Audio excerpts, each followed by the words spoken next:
নমস্কার বন্ধুরা, আপনাদের সবাইকে স্বাগত জানাই সানরাইজ স্টেট অন্ধ্রপ্রদেশে। আমি এখন পশ্চিমবঙ্গ থেকে সাইকেল নিয়ে চলে এসেছি অন্ধ্রপ্রদেশে।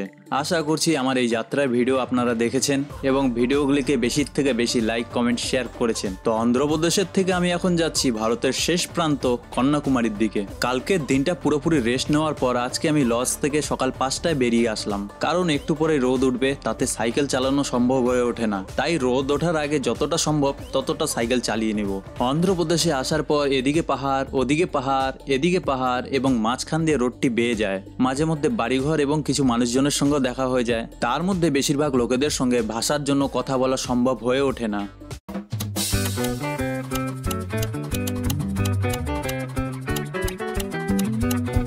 তো সারাদিন সাইকেল চলাতে চলাতে দেখুন হাতের তালুর অবস্থা, তার সঙ্গে গা হাত শরীর ব্যথা তো থাকেই। সকাল থেকে এখনো পর্যন্ত 35 কিলোমিটার সাইকেল চালিয়েছি। তো এই বোতলে জল ভরে নিয়েছি এবং জলের সঙ্গে গ্লুকোজ মিক্স করেছি যাতে শরীর ডিহাইড্রেট না হয়ে যায়।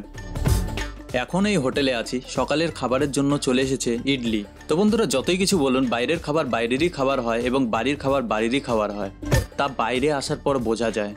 এখন রোদ ওঠার পর প্রথমবার সানগ্লাস পরলাম, কারণ আমার পাওয়ার গ্লাস, সানগ্লাস পরে বেশি দূর অবধি দেখা যায় না। কিন্তু কোনো ব্যাপার না, কমসে কম চোখে তো লাগছে না রোদ। তো এখন যেতে যেতে রেস্ট করার জন্য বসলাম। প্রচুর গরম লাগছে।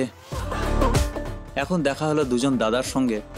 বন্ধুরা, অসুবিধা কাকে বলে দেখুন, ওপর থেকে দারুণ রোদ, সামনের থেকে প্রচণ্ড বেগে হাওয়া এবং সামনে উঁচু রয়েছে। আমি চালাচ্ছি সাইকেল, তো কল্পনা করুন আমার কি অবস্থা হবে।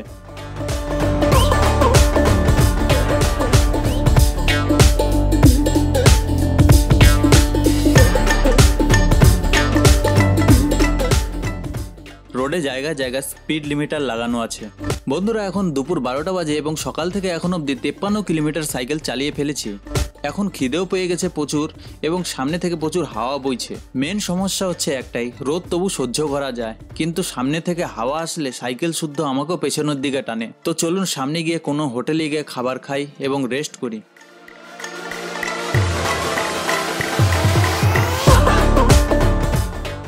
এখন রাস্তার থেকে একটু নিচে নেমে গেছি, এখানটা একটু রেস্ট করব, তারপর যাব আবার আগের দিকে। এখান থেকে রাজ মন্দিরের দূরত্ব হচ্ছে 68 কিলোমিটার এবং বিজয়বাড়া 255 কিলোমিটার এবং চেন্নাই 703 কিলোমিটার বাকি রয়েছে। তো বন্ধুরা, দেখছেন দূর দূর অব্দি কোনো বাড়িঘর নেই, খালি ক্ষেত আর ক্ষেত রয়েছে। এক এক সময় একা একা আর ভালো লাগে না। এখন সামনের গাড়িটায় লোড হচ্ছে ভুট্টা, এটা হচ্ছে ভুট্টা ক্ষেত।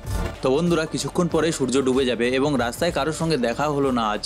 কারোর সঙ্গে কথা না বলে ভালো লাগছে না। তো চলুন দেখা হচ্ছে আবার আগে।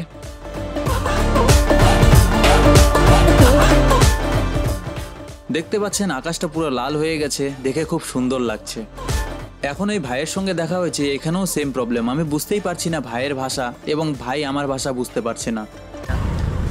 Place name Erravaram, Godavari Erravaram. এখন রাস্তার পাশে ছিল এই হনুমান মন্দিরটি এবং এই হনুমান মন্দিরটি হবে আমার আজকের আশ্রয়। আজকে আমি সারাদিনে 131 কিলোমিটার সাইকেল চালিয়েছি। বন্ধুরা, আজকের ভিডিওর জন্য এতখানি।